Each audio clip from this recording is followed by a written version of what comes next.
So hey guys, நீங்கள் பார்த்துக்கிட்டு இருக்கிறது ஐ ஆம் த ஸ்ட்ராங்கஸ்ட் அவேக்கினர் சாப்டர் 7 எபிசோடு ஓப்பனில் பார்க்கும்போது இன்றைக்கி சொல்கிறாரு, நம்ம எப்படி ஃபைட் பண்ணுவோன்னு நம்ம காமிப்போமா, அவனை ட்ரீட் பண்ணுவோம், நம்மளுக்காக உடச்சிட்டு வீட்டுக்கு வந்திருக்கான், அவனை சும்மா விட முடியுமா அப்படின்னு. அப்போ அவன் வந்து கோவமான மூஞ்சியை பார்த்தா ஒரு குழந்தை மூஞ்சி மாதிரி இருக்குடான்னு சொல்லி கையிலேருந்து ஒரு அட்டாக் பண்ணுறான். மினோட்டோ வந்து அதை பார்த்துக்கிட்டு இருக்கான். கவனமாக பார்த்து, நீ எல்லாம் ஒரு ஆளாடா அப்படின்னு சொல்லி கையில் பிடிச்சி அசால்ட்டாக தள்ளி விட்றான். போனதான் மிடோரியோட ஃபைட் பண்ணும்போது கூட அந்த அட்டாக் பார்த்து டிஃப்ளேட் பண்ணலாம், அந்த மாதிரி இவன் அட்டாக்கே டிஃப்ளேட் பண்ணுறான். பார்த்தா இது அந்த வயசானவரோட மூவ், இவன் எப்படி என் மூவை காப்பி பண்ணுறான் அப்படின்னு வந்து அந்த வயசானவரே ஷாக் ஆகுறாரு. ஏன்னா நல்லா பார்த்தீங்கன்னா இந்த மான்ஸ்டர்ஸ் எல்லாமே அட்டாக் பண்ணும்போது இந்த மூவ் தான் யூஸ் பண்ணியிருப்பான். ரியாலிட்டியில் பார்த்தா நேராக வீட்டுக்குள்ளேருந்து பூந்து வெளியே வந்து விழுகிறான். அப்போ பார்த்துக்கோங்க மினோட்டோக்கு எவ்வளோ கோவம்னு. அவன் வந்து அப்படியே சரிக்கிட்டு விழுகிறான். டக்குன்னு அவன் கான்சியஸ் வந்து அந்த இடத்துல வந்து கரெக்டாக மூவ் ஆகி நிற்கிறான் அந்த கருப்புக்காரன். அவன் என்ன நினைக்கிறான்னா, இவன் எப்படி இவ்வளோ ஸ்ட்ராங்காக இருக்கான், நம்ம அந்த வீடியோவில் பார்க்கும்போது அவ்வளோ ஸ்ட்ராங்காக இல்லையே அப்படின்னு யோசிச்சுக்கிட்டு இருக்கான். ஏன்னா நேற்று வந்து மிடோரியோட ஃபைட் பண்ணால, ஸோ அந்த வீடியோ தான் வந்து நெட்டில் போயிருக்கு. மினோட்டோ, சரி நீ ஐசக்கியோட கொஞ்சம் ஸ்ட்ராங்காக தான் இருக்க அப்படின்னு வந்து மினோட்டோ சொல்கிறான். சரி இப்போ ஆன்சருக்கு பதில் சொல்கிறா, எங்கள் அம்மாவை என்னடா பண்ணி தொலைஞ்ச கோவத்தோடு இருக்கா மினோட்டோ. அப்போ வந்து அவங்க அம்மா உடம்புல பார்த்தா என்னமோ நடந்துக்கிட்டு இருக்கு. அப்போ அவன் ரிவீல் பண்ணுறான். ஏன்டா உன் வார்த்தையை பார்த்தா உனக்கு எதுவுமே தெரியாத மாதிரி சொல்கிற பற்றியா, அது விஷம்டா. நான் உள்ளே வரும்போது என் வழியில் வந்தாங்க, அதான் அவங்கள தூங்க வச்சிட்டேன். ஒருவேளை அவங்க லக்கியாக இருந்தாங்கன்னா ஏதோ மைனர் எஃபெக்டோட தப்பிக்க வாய்ப்பு இருக்குது. மிடோரி கேட்குறான், எனக்கு ஒரு விஷயம் புரியல அப்படின்னு. சண்டைக்கு நடுவில் என்னடா பேசுகிற அப்படின்னு யோசிச்சுக்கிட்டு இருக்கான் அந்த கருப்பு ட்ரெஸ்ஸுக்காரன். அப்போ தான் மினோட்டோ சொல்கிறான், உன் காம்ரேட் ஆக போகிறவோட ஃபேமிலியை வந்து நீ இப்படி தான் வந்து ஹர்ட் பண்ணுவியா அப்படின்னு. காம்ரேடாக சொல்கிற,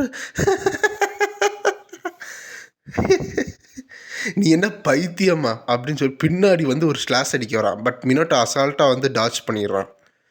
நான் எப்படா சொன்னேன், உன்னால் எப்பயுமே காம்ரேடே ஆக முடியாதுடா, நீ வெறும் ஒரு கீ கொடுக்குற டால் தான்டா, நாங்கள் என்ன சொல்கிறோமோ அதை நீ கேட்ட ஆகணும், உனக்கு பிடிச்ச ஒரு ஆளை எங்கள் சைடு வச்சா நீ கண்டிப்பாக நாங்கள் சொல்கிறதெல்லாம் கேட்படா அப்படின்னு சொல்லி அடுத்த அட்டாக்கு. அதுலேயும் மினோட்டோ வந்து எஸ்கேப் ஆகுறான். டக்குன்னு வந்து அந்த கருப்புக்காரன் என்ன பண்ணுறான்னா, மினோட்டோவோட காலை வந்து பிடிச்சி ஃபிஸ்ட்டில் அடிக்கிறான் ஃபர்ஸ்ட்டில். ஆனால் வந்து மினோட்டோ வந்து ரைட்டில் வருதா அப்படின்னு சொல்லி ஈஸியாக லெஃப்ட் ஆகி பின்னாடி ஒரு 5 அடி பின்னாடி வந்து நிற்கிறான். என்னடா அது என் கண்ணு கொஞ்சம் எரியற மாதிரி இருக்குன்னு மினோட்டோ யோசிக்கிறக்குள்ள அந்த கண்ணத்து வழியாக எக்கச்சக்கமான விஷம் வந்து மினோட்டோ உடம்புல வந்து பரவிக்கிட்டு இருக்கு. இது எப்படி பாசிபிள்னு பார்த்தா அப்போ தான் அந்த இவன் கையில் காமிக்கிறான், எக்கச்சக்கமான விஷம் வந்து அவன் கையில் இருக்குது. ஸோ அது பேர் தான் ஃபேண்டம் பக் பாய்சன் டெத்லி விஷன்னு அந்த பாய்சன் பேர் காமிக்கிறாங்க. அப்போ தான் அவன் பவரை சொல்கிறாங்க, அவன் நினச்சா 5 கிலோமீட்டர் ரேடியஸ் அளவு எக்கச்சக்க விஷத்தை வந்து பரப்பலாமா. ஆனால் இது சிட்டிக்கு நடுவில் இருக்கனால தான் நான் இன்னும் அது பண்ணாமல் இருக்கேன், அதனால வேறு வழி இல்லாமல் உனக்கே நான் பாய்சனை கொடுக்க வேண்டியதாக இருக்குது. யார் அவன்? ஒருவேளை உனக்கு இதுலேருந்து தப்பிக்கணும்னா நீ என்கிட்ட காலில் விழுந்து கெஞ்சி கேளு, என் அடிமையாக மாறுறேன்னு சொல்லி உனக்கு தரேன் ஆன்டிடோடுன்னு சொல்கிறான் அந்த கருப்புக்காரன். அப்போ மினோட்டோ யோசிக்கிறான், காட் ஆஃப் மெடிசன் வேலண்டின் அப்படின்னு பார்த்தா அந்த 106 ஹீரோஸில் வேலண்டின்னு ஒருத்தவங்க இருக்காங்க, அவங்க தான் வந்து மெடிசனோட காட். அவங்க பார்த்தா அவங்க உட்காந்துக்கிட்டு இருக்காங்க. உள்ளே தானே இருக்கீங்க அப்படின்னு கேட்கும்போது அப்படின்னு ஷாக் ஆகுறாங்க. என்னது, உங்களை டிஸ்டர்ப் பண்ணது சாரி, எனக்கு அப்புறமா வந்து இந்த பாய்சனோட ஆன்டிடோட் எப்படி பண்ணு சொல்லுங்கள் அப்படின்னு பேசிக்கிட்டு இருக்கும்போது, என்னடா நீ அங்கே வாட்டுக்கு பேசிக்கிட்டு இருக்க, ஆல்ரெடி நீ சாவ போகிறனால என்னென்னமோ உனக்கு தோணிக்கிட்டு இருக்கா. அப்போ அந்த வயசான கடவுளோட பேரை காமிக்கிறாங்க, கியூடோ ஹியூமா. அவர் தான் ஹேண்ட்ஸோட காடான். எப்படி அவன் இதெல்லாம் காப்பி பண்ணுறான். பேசிக்கலி இவங்க பொசஸ் பண்ண தானே வந்தாங்க, பட் பார்த்தா மினோட்டோ வந்து எல்லாத்தையும் காப்பி பண்ணிக்கிட்டு இருக்காங்க கொஞ்சம் கொஞ்சமாக. அது மட்டும் இல்லை, இனக்கியோட அந்த 10,000 ஆர்மிஸ் லேசஸ்ஸு, அதுக்கடுத்து அந்த ஸ்பியர் வச்சாருனால அது ஒரு ஹீரோ இருக்கார், த ஸ்பியர் ஆஃப் டிஸ்ட்ரக்ஷனு. அப்புறம் போவோட ஒரு ஹீரோ இருக்கார், அவர் பேர் மார்க்ரிட்டு. ஏன்னா மினோட்டோ வந்து இருக்கிற எல்லா ஹீரோஸையும் படித்து வச்சுருக்காங்க, ஸோ எல்லா ஹீரோஸோட பவர் அவனுக்கு தெரியும். இந்த அசாசின் வந்து கேட்குறான், என்னடா இது அப்படின்னு. பார்த்தா அவன் ஃபுல் பவரை காமிக்க போகிறான். ஏன்னா இதுக்கு மேலே உங்ககிட்ட ஹோல் பேக் பண்ணுறதுக்கு எந்த ரீசனும் இல்லடான்னு. அப்போ இவ்வளோ மினோட்டோ ஹோல் பேக் பண்ணியிருக்கான். அசாசின் பார்க்குறான், என்னடா சொல்கிறான் அவன் அப்படின்னு. சரி, அப்போது இந்த உலகத்தோட கொடுமையான பெயின் உன்னை ஏற்க வைக்கிறேன்டா அப்படின்னு சொல்லி கையில் இருந்து அந்த எக்கச்சக்க பாய்சனை வந்து மினோட்டோ இதில் வந்து செலுத்த வரான். பட் மினோட்டோ ஈஸியாக எஸ்கேப் ஆகிறான். எஸ்கேப் ஆகி அந்த இடத்துல பார்த்தா அந்த மரத்தோட கீழே அந்த பாய்சனை பட்டு அப்படியே ஒரு மாதிரி அழுகுது. அப்போ பார்த்துக்கோங்க எவ்வளோ ஹெவியாக இருக்குன்னு. நீ கண்டிப்பாக வந்து இதில் கரப்ட் ஆகி பெயின் ஆகி கடைசியாக என் காலில் விழுந்து கெஞ்சி கேட்படா மினோட்டோ அப்படின்னு சொல்லி ஃபோர்ஸாக வந்துக்கிட்டு இருக்கான் அசாசின். அப்போ மினோட்டோ பார்த்துக்கிட்டு ஓகே ஸ்ட்ரைட்டாக தான் வரான்னு சொல்லி, சரி அப்போ ஸ்ட்ரைட்டாக தான் வரான்னு சொல்லி மினோட்டோ சார்ஜ் எடுத்துக்கிட்டு இருக்கான் அவன் பக்கத்தில் வர அளவு. அப்போ அவன் நல்ல பக்கத்தில் வந்தவொடனே த ஃபிஸ்ட் ஆஃப் த செயிண்ட் அப்படின்னு சொல்லி அவனோட அசாசினோட செஸ்ட்டில் ஒரே அட்டாக். இந்த அட்டாக் பட்டோன்னே அவன் வாயிலேருந்து ரத்தம் வருது. அவனுக்கு என்ன ஆகுதுன்னு கூட தெரில. எப்படி இது இவ்வளோ வீக்காக இருந்தவன் எப்படி திடீர்னு ஸ்ட்ராங்காக மாறினா அப்படின்னு அசாசின் யோசிச்சுக்கிட்டு இருக்கும்போது அங்கே ஹீரோ ஒருத்தர் இருக்கார். இது ஏன் மூவ் தானே அப்படின்னு அந்த ஹீரோ யோசிச்சுக்கிட்டு இருக்கும்போது ஃபோர்ஸாக போய் இடிக்கிறான் அந்த அசாசின். அவன் இடித்து கீழே விழுகிறக்குள்ளே அந்த ஸ்பீடில் வந்து மினோட்டோ காலை வச்சு ஒரே எத்து நேராக அங்கேருந்து பறந்து போகிறான். அந்த அட்டாக் பேர் the feat of the lighting. அது ஒரு ஹீரோவோட பவர். அவரு பார்க்குறாரு இவன் எப்படிப்பா என் அட்டாக் யூஸ் பண்ணுறான்னு. ஸோ இந்த அட்டாக் நேராக போய் அவன் பேலன்ஸ் ஆகி அந்த அசாசின் வந்து கீழே நிற்கிறான். பார்த்தா உங்களுக்கு தெரியும் அந்த தடை எப்படி இருக்குன்னு. பொடி பயலே உன்னை விட மாட்டேன்னு சொல்லி 2 ஹேண்டு ஒன்றா வச்சு இன்னும் டெத்லி பாய்சனை வந்து அவன் உடம்புல வந்து செலுத்த வந்துக்கிட்டு இருக்கான். பட் மினோட்டோ வந்து அசால்ட்டாக அவன் கையில் எல்லா அந்த பாய்சன் இட்லையும் உடச்சி அவன் வயிற்றுலேயே ஒரே ஸ்ட்ரைக்கு. அதை பார்த்தா அது இன்னொன்று ஒரு ஹீரோடது. இவன் எப்படி இந்த அட்டாக் யூஸ் பண்ணுறான் அப்படின்னு அந்த ஹீரோ வந்து யோசிச்சுக்கிட்டு இருக்கான். நெக்ஸ்ட் என்ன அட்டாக் யூஸ் பண்ணா ட்ராகன் கிளான் அப்படின்னு பார்த்தா அந்த இடத்துக்குள்ள ஒரு ட்ராகனே இருக்குது. அந்த ட்ராகன் பார்த்துக்கிட்டு இருக்கா. அப்படி ட்ராகன் ஒரு ஹீரோவாக இருக்கான் போல். கடைசியாக வந்து த ஃப்ளிப்பர் அப்படின்னு சொல்லி அவனை பிடிச்சி மேலே தூக்குறான். அது ஒரு ஹீரோட பவர். எல்லோரும் யோசிச்சுக்கிட்டு இருக்கும்போதுக்குள்ள அவங்க அசாசின் மேலே வானத்தில் பறக்கிறான். இவன் யார், என்னடா இவன் பண்ணுறான், இவன் இப்படி பவரப்பானா, என் பாய்சனில் இவன் வந்து இன்னொருத்தர் ஸ்லோவாக இருப்பானே, அவன் நர்வ் சிஸ்டம் ஒர்க்காக இருக்காதே அப்படின்னு யோசிச்சுக்கிட்டு இருக்கும்போது செத்து போடா அப்படின்னு கையிலேருந்து த மேக்னிசென்ட் ஆஃப் ட்ரூத், அது ஒரு ஹீரோட பவர். அந்த எலக்ட்ரிக் பவர் ஃபோக்கஸ் பண்ணி அந்த இடத்துல பவரை வந்து இன்னும் ஒரு பவர் ஆட் பண்ணிக்கிட்டு இருக்கான். மெலட்டன்ஸ் செலன்டியஸ் அப்படின்னு ஒரு பவர். ஆக்சுவலாக சாண்டிங் பண்ணாமே பவர் வரும். இவன் சாண்டிங் பண்ணும்போது இன்னும் ஹெவியாக பவர் வருது. மற்ற ஹீரோஸ் பார்க்குறாங்க என்ன இது பண்ணுறான்னு. அப்போ இன்றைக்கி சொல்கிறான் நீங்களும் பார்த்தீங்களா அதை அப்படின்னு சந்தோஷமாக சொல்கிறான். பார்த்தா அதுக்கு முன்னாடி அந்த இன்செக்டை வந்து அட்டாக் பண்ணிக்கிட்டு இருந்தாங்கள்ல, அப்போ வந்து அங்கே இருக்க என்னென்ன மூவெல்லாம் யூஸ் பண்ணானோ ஃபிசிக்கலையும் சரி மேஜிக்லேயும் சரி எல்லா மூவும் வந்து மினோட்டோ வந்து காப்பி பண்ணியிருக்கான். அப்போ வந்து இனோக்கி சந்தோஷமாக இருக்கு, இன்ட்ரெஸ்டிங்காக இருக்குது ஆமாம் அப்படின்னு. அப்போ நம்ம அவனை என்ன பண்ணலாம், அவங்க ப்ரொடெக்ட் பண்ணுறதுக்காக அவன் இவ்வளோ பவர் ஆகுறானே, இவனுக்குள்ளே நல்ல கெப்பாசிட்டி இருக்குது. ஒருவேளை நம்ம அவன் பாடி டேக் ஓவர் பல்லா அவனை நம்ம ட்ரெயின் பண்ண என்ன ஆகும் அப்படின்னு காமிக்கும்போது அப்படியே அவங்க அம்மா பாய்சனில் இருக்கிறோம், இவன் பாய்சனில் இருக்கிறத காமிக்கிறதோட இந்த சாப்டர் முடியுது. நெக்ஸ்ட் சாப்டர் பார்த்தா எக்கச்சக்கமான பேர் வந்து பில்டிங் வந்து தாவி தாவி வந்துக்கிட்டு இருக்காங்க. ஆல்ரெடி 15 பேர் கில்டு வந்து மூவ் பண்ண ஆரம்பிச்சிட்டாங்க அவனை பிடிக்கிறதுக்கு. நம்ம தான் போனோம். அந்த இசாக்கி மிடோரியோட ஃபைட் பண்ணான்ல, அந்த ஸ்ட்ராங்கஸ்ட் பாய் நம்ம தான் இழுத்து போடணும் நம்ம கில்டுக்கு அப்படின்னு சொல்லி போய்கிட்டு இருக்கும்போது ஓ அத்தனை கில்டு இருக்கா அப்படின்னு பார்த்தா பின்னாடி மிடோரி வந்திருக்கான்.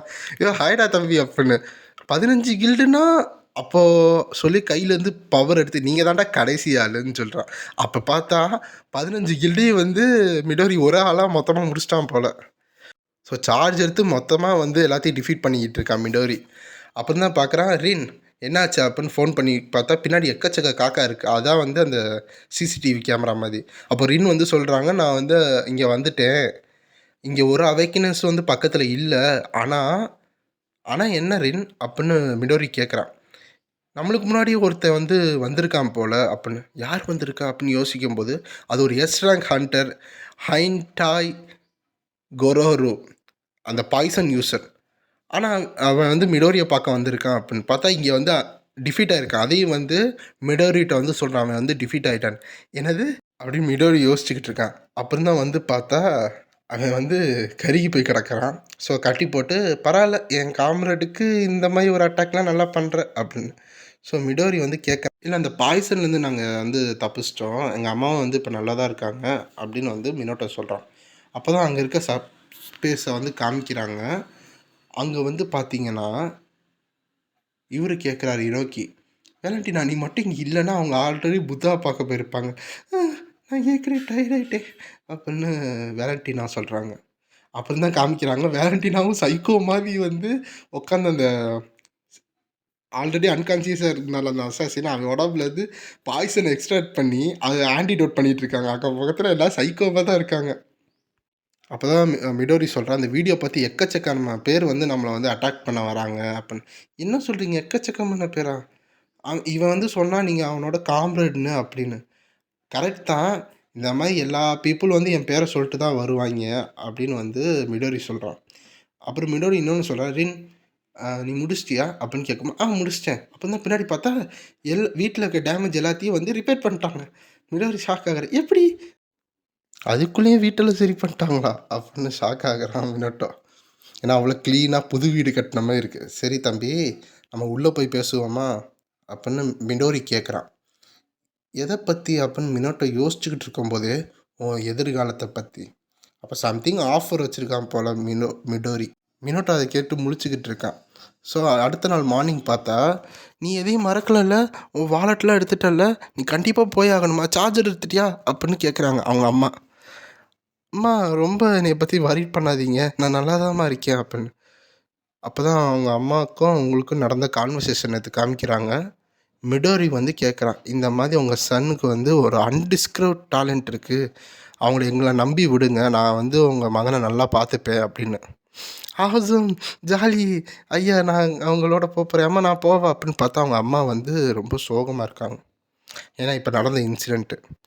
அப்போ இந்த சைடு பார்த்தா, இந்தாங்க இந்த லஞ்ச் வச்சுக்கோ, பிரேக்ஃபாஸ்ட் வச்சுக்கோ, எதையும் மறந்துடாத ஓகேவா, கண்டெய்னரில் போட்டு வச்சுருக்கேன், இதை சாப்பிட்டுட்டு வேறு எங்கேயும் த்ரோ பண்ணாத, குப்பை தொட்டியில் தான் ஒழுங்கா போடணும் ஓகேவா. ஓகேம்மா நான் நல்லா தான் இருக்கேன் அப்படின்னு. அப்புறம் மினோட்டோ யோசிக்கிறேன் நேற்று என்ன நடந்துச்சுன்னு. அவங்க அம்மா வந்து கேட்குறாங்க, ஒருவேளை எதிர்காலத்தில் இதே மாதிரி எக்கச்சக்கமான டேஞ்சர்ஸ் வந்து அவன் ஃபேஸ் பண்ணும்ல கரெக்டாக அப்படின்னு வந்து மிடோரிகிட்ட கேட்கும்போது மிடோரி கேட்குறான் ஆமான்னு.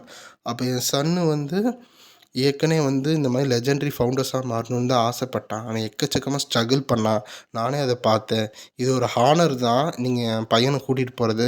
ஆனால் ஆஸ் எ பேரண்ட்டாக வந்து எனக்கு இது ரொம்ப பயமாக இருக்கே அப்படின்னு வந்து அவங்க அம்மா ஃபீல் பண்ணிகிட்டு இருக்கும்போது, எனக்கு புரியுது இதில் எக்கச்சக்கமான ஹண்டர்ஸ் வந்து மான்ஸ்டரோட எதிர்த்து பண்ணணும், இதில் எதுவும் வந்து கன்ஃபர்மேஷன் கிடையாது.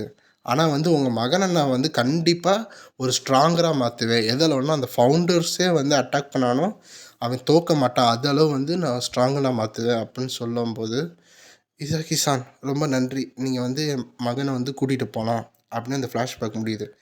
அப்போ அவங்க அம்மாவுக்கு அவ்வளோ வந்து ஃபீலிங் இருந்திருக்கு அவனை விடுறதுக்கு மனசு இல்லாமல். ஸோ இந்த சைட் பார்க்கும்போது ரின்னு வந்து நீங்கள் கண்டிப்பாக அந்த ப்ராமிஸ் பண்ணி ஆகணும், ஏன்னா ரியாலிட்டி பார்க்கும்போது நாளைக்கு என்ன நடக்குன்னே தெரியாது அப்படின்னு. அப்போ மிடோரி சொல்கிறான், நாளைக்கு என்ன நடக்கும்னு தெரியாது, ஆனால் வந்து நம்ம கண்டிப்பாக வந்து அப்படின்னு மிடோரி வந்து சொல்லிக்கிட்டு இருக்காங்க. அப்போ அங்கே பார்த்தா அவங்க அம்மா வந்து எப்பயுமே வந்து நேக்கடாக தூங்கக்கூடாது, ஏன்னா அவனுக்கு கோல்டு பிடிச்சிரும். நான் எப்போம்மா அப்படி நடந்துச்சு, அப்புறம் வந்து உன் துணி எப்பயுமே கலர் துணியும் வெள்ளை துணியும் தனித்தனியாக தான் லாண்ட்ரி பண்ணுச்சு. சரிம்மா சரிம்மா. அது மட்டும் இல்லை, நம்ம ப்ராமிஸ் பண்ணுறனால நம்மளால் கொஞ்சம் இதாக நடக்கும், நம்ம ப்ராமிஸ் பண்ணுறதுனால அது கொஞ்சம் நல்லதாக நடக்கும். பாய்மா, ஏற்கனவே மணி ஆயிடுச்சுமா அப்படின்னு மினோட்டோ போகும்போது, இந்த சைடு மினோட்டோக்கும் அவங்க அம்மாவுக்கும் பிரியறதுக்கு மனசே வரல. இருந்தாலும் போயாகணும், எனக்கு நீங்கள் வந்து விஷ் பண்ணுங்கள் நான் போயிட்டு வரேன்னு. அப்படி மினோட்டோவும் கொஞ்சம் கண் கலங்கிட்டு இருக்கான். அவங்க அம்மாவும் வந்து மினோட்டோ அப்படின்னு கூப்பிட்றாங்க. மினோட்டோ வந்து திரும்பி பார்க்கும்போது, அடுத்த நியூ இயர் அப்போ நீ வரணும் சரியா அப்படின்னு அவங்க அம்மா கண் கலங்கிட்டு சொல்லிட்டு இருக்காங்க. சரிம்மா கண்டிப்பாக நான் வருவேன், இன்னும் இங்கே இருந்தால் மினோட்டோ இங்கேயே இருந்துருவான் போல், அதனால் உள்ளே ஏறி உட்காந்துட்டு சாரி வெயிட் பண்ணது வச்சதுக்கு அப்படின்னு மிலோடிகிட்ட சொல்லி மினோட்டோ உள்ளே உட்காரான். கார் கிளம்பி போது அவங்க அம்மா வந்து டாட்டா சொல்லிக்கிட்டு இருக்காங்க. நீ எல்லாத்தையும் முடிச்சிட்டியாப்பா அப்படின்னு மிடோரி கேட்குறான். முடிச்சுட்டு எல்லாத்தையும் பேசிட்டேன் அப்படின்னு. அது மட்டும் இல்லை, மினோட்டோ சொல்கிறான், இன்னும் ஒரு நிமிஷம் தான் நான் அங்கேயே இருந்திருப்பேன் அப்படின்னு. அப்படியா, சரி இது ஒரு லாங் ட்ரிப்பாக இருக்கும், நீ வேணால் கொஞ்சம் ஏதாவது சாப்பிடு அப்புறம் தூங்கு அப்படின்னு சொல்லும்போது, பக்கத்தில் அவங்க அம்மா வந்து கொடுத்தாங்க டிஃபனு. ஸோ அதை வந்து சரி சாப்பிடுவோன்னு அதை ஓப்பன் பண்ணுறான்.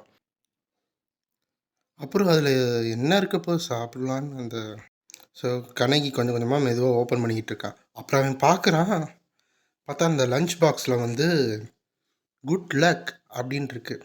அவங்க அம்மா வந்து அவ்வளோ பாசத்தோடு அதில் வச்சுருக்காங்களா, அதை பார்த்தோன்னே கண்ணகிக்கு வந்து மனசே இதாயிடுச்சு.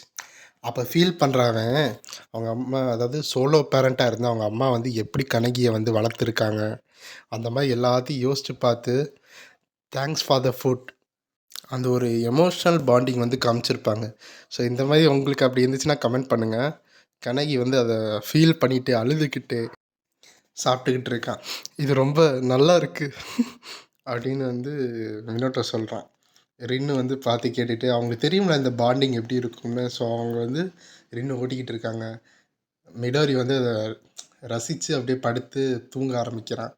இதோட அவங்க வந்து வண்டியோட போய்கிட்டு இருக்காங்க ஒரு இடத்துக்கு. எந்த இடம்னா அந்த ஆர்கனைசேஷனுக்கு. ஸோ அந்த இடத்துல பார்த்தா ஒரு பெரிய மவுண்டெயினாக இருக்குது. கண்ணகி பார்க்குற, வாவ் இதுதான் அந்த அப்படின்னு சொல்லிட்டு இருக்கும்போதே, ஆமாண்டா இந்த இடத்துக்கு உன்னைய வர வைக்கிறோம். ஒன்லி இந்த கையளவு இருக்கிற அவேக்னஸ் தான் இந்த இடத்துல அலோட் பண்ணுவாங்க. இதுதான் த ஆன்டி ப்ராப்பசி யூனிட். இன்னொன்று என்ன சொல்லுவாங்கன்னா ஆன்டி ப்ராஃபஸின்னு சொல்லுவாங்க. இதான் வந்து அந்த ஹெட் குவார்ட்டர்ஸ். என்னது ஆன்டி ப்ராஃபஸியா? இதெல்லாம் மினோட்டோ கேள்விப்பட்டதுக்க மாட்டான் போல். அப்போ டிங் டாங் அந்த இடத்துல வந்து பெல் அடிக்குது. பார்த்தா மேலேருந்து ஒருத்தவங்க பார்த்துக்கிட்டு இருக்காங்க. புதுசாக ஒருத்தன் வந்திருக்கான்ல அப்படின்னு அவங்க ஃப்ரெண்ட்ஸோடு பேசிக்கிட்டு இருக்கான். புது மெம்பரா அப்படின்னு எல்லோரும் பார்த்துக்கிட்டு இருக்காங்க. யார் இந்த மெம்பர் பார்த்தா அவங்க எல்லோரும் வந்து கணங்கி அளவு வந்து பவர்ஃபுல் போல். அதனால தான் வந்து இந்த இடத்துக்குள்ளே என்ட்ரு பண்ணியிருக்கான். சரி, அந்த புது மெம்பரை பற்றி பேசுகிறோம்னா, இது ரேர் இந்த மாதிரி புதுசாக ஒரு காம்பரேட் வருது அப்படின்னு இன்னும் எல்லோ ஹேர் சொல்கிறான். ரெட் ஹேர் வந்து அப்படின்னு போக போக உங்கள் பேர்லாம் ரிவீல் பண்ணுவாங்க. அப்போ நானும் ரிவீல் பண்ணுறேன். காம்ரேட்னு சொன்னல, சரி பாப்பா அதுக்கு அதை குவாலிஃபைடு ஆவானா மாட்டான் நான் அப்படின்னு அந்த ரெட் ஹேர் சொல்லிகிட்டு இருக்கான். அது வந்து நம்மளோட பாட்டாக இருப்பானா இல்லையா இந்த டெஸ்ட்டு நம்ம எடுத்து பார்ப்போம். ஸோ அவங்க எல்லோரும் வந்து ஒரு டெஸ்ட்டு வைக்க போகிறாங்க. ஸோ இதில் வந்து கண்ணகி வந்து பாஸ் ஆவானா, அவங்களோட காம்ரேடாக ஆவானா, ஃப்ரெண்ட்ஸாக மாறுவானா, இதுக்கடுத்து என்ன நடக்க போகுது, யார் அந்த ஏஜென்சி வந்து அசாசின் க்ரியேட் பண்ணி கண்ணகி அட்டாக் பண்ண வச்சது, இவங்களாம் யார் என்னன்னு தெரியாமல் இருக்குது. இதை பற்றி உங்களுக்கு மேலும் பார்க்கணும்னா நெக்ஸ்ட்டு எபிசோடெல்லாம் வெயிட் பண்ணுங்கள். நான் தான் உங்கள் கோடன். பாய்.